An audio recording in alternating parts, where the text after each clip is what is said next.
मेरठ में दिल दहला देने वाले सौरभ हत्याकांड में जैसे जैसे जांच आगे बढ़ रही है वैसे वैसे नए नए खुलासे हो रहे हैं। इन खुलासों में कभी नशे की बात सामने आती है तो कभी दावा किया जाता है कि साहिल तंत्र मंत्र में रुचि रखता था, मगर अब पड़ोसी ने भी चौंकाने वाले दावे कर दिए हैं।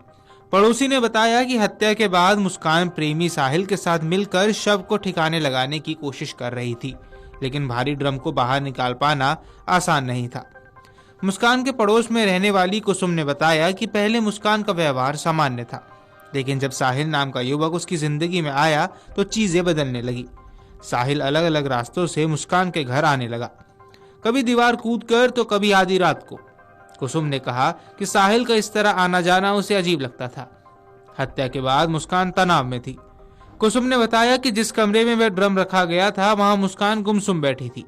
दरवाजा खुला था लेकिन वह किसी से कोई बात नहीं कर रही थी। पड़ोसी कुसुम ने बताया कि इस ड्रम को ठिकाने लगाने के लिए मुस्कान ने आगे की गली से 7 से 8 मजदूर बुलाए थे, लेकिन वो भी भारी ड्रम को नहीं हिला पाए और लौट गए। आपको बता दें कि जब यह मामला सामने आया तो पूरा इलाका स्तब्ध रह गया। किसी को यकीन नहीं हो रहा था कि मुस्कान ने अपने प्रेमी के साथ मिलकर इतना बड़ा अपराध कर दिया है। हालांकि पुलिस अब पूरे मामले की गहन जांच पड़ताल कर रही है। फिलहाल पुलिस ने मुस्कान और उसके प्रेमी साहिल को हिरासत में ले लिया है। मेरठ में अपने पति सौरभ राजपूत की बेरहमी से हत्या करने के बाद मुस्कान अपने प्रेमी साहिल के साथ मिलकर हिमाचल टूर पर चली गई थी। पहले मनाली में कुछ दिन रुकने के बाद दोनों कसौल चले गए, जहां एक होटल में 6 दिन तक रहे। कसौल एक पर्यटन स्थल है, वहां घूमने के बजाय दोनों ज्यादातर समय होटल के कमरे में बिताते रहे। दोनों रूम नंबर 203 में ठहरे हुए थे। होटल संचालक अमन कुमार ने शनिवार को बताया कि साहिल और मुस्कान एक टैक्सी से आए थे, उनके साथ एक ड्राइवर भी था।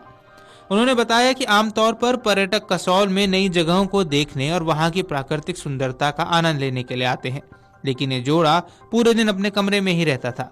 दिन में केवल एक बार कार से बाहर गया, जो हमें असामान्य लगा। आपको बता दें कि इससे पहले दावा किया गया कि साहिल तंत्र मंत्र करके साधना करता था। उत्तर प्रदेश के मेरठ जिले में सौरभ हत्याकांड में हत्या आरोपी साहिल शुक्ला के घर में जो तस्वीरें, पेंटिंग आदि मिली, वो उसके अंधविश्वासी होने की तरफ भी इशारा करती हैं। पुलिस भी साहिल शुक्ला के घर के अंदर का नजारा देखकर दंग रह गई थी। दरअसल साहिल जिस कमरे में रह रहा था उसकी दीवारों पर महादेव, गणेश भगवान की बड़ी पेंटिंग्स बनी थी, जो कि सामान्य था। वहीं कुछ मीडिया रिपोर्ट्स में दावा किया गया है कि साहिल अपनी मुर्दा मां से बातें किया करता था। साहिल के कमरे में कुछ तंत्र मंत्र से जुड़ी पेंटिंग्स भी दीवारों पर बनाई गई हैं। इससे अंदाजा लगाया जा रहा है कि साहिल महादेव का बड़ा भक्त था और आर्ट व पेंटिंग्स में रुचि रखता था। हालांकि यह भी अंदेशा जताया जा रहा है कि साहिल तांत्रिक या अघोरी बनने की राह पे तो नहीं था। इन पेंटिंग्स में आखिर क्या राज छुपा है? हालांकि इस बात की अभी पुष्टि नहीं हुई है कि ये पेंटिंग्स उसने खुद बनाई थी या फिर किसी से बनवाई थी। साहिल के कमरे में दीवारों पर कई ऐसी पेंटिंग्स भी मिली जिससे उसके साइको होने और भूत प्रेतों में रुचि रखने का अंदेशा भी जताया जा रहा है। एक पेंटिंग में एलियन का चेहरा और काले पेन से डॉट बने हैं, जिस पर पेन से आकृति बनाई गई है, you can not trip with us. इसका मतलब है आप हमारे साथ ट्रिप पर नहीं जा सकते हैं। गौरतलब है कि जब सौरभ 13 साल का था तो वो पहली बार मुस्कान से मिला था। मुस्कान के नाना एस्ट्रोलॉजर थे और सौरभ की माँ रेणु ज्योतिषी में विश्वास रखती थी। रेणु मुस्कान के नाना के घर कुंडली दिखाने जाया करती थी। उनका घर 3 किलोमीटर दूर था और सौरभ भी माँ के साथ वहां जाया करता था।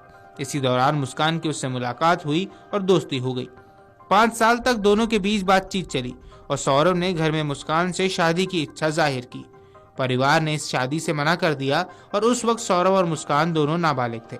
सौरभ ने 12वीं के बाद मर्चेंट नेवी का कोर्स किया और जॉब के लिए अप्लाई करने लगा। मुस्कान से मुलाकात का सिलसिला जारी था और इसी दौरान सौरभ को लंदन बेस्ड एक कंपनी की शिप में जॉब मिल गई, जिसके बाद मुस्कान और सौरभ ने शादी कर ली। तो अब सवाल उठने लगे हैं कि आखिर इस हत्या के पीछे की सच्चाई क्या है।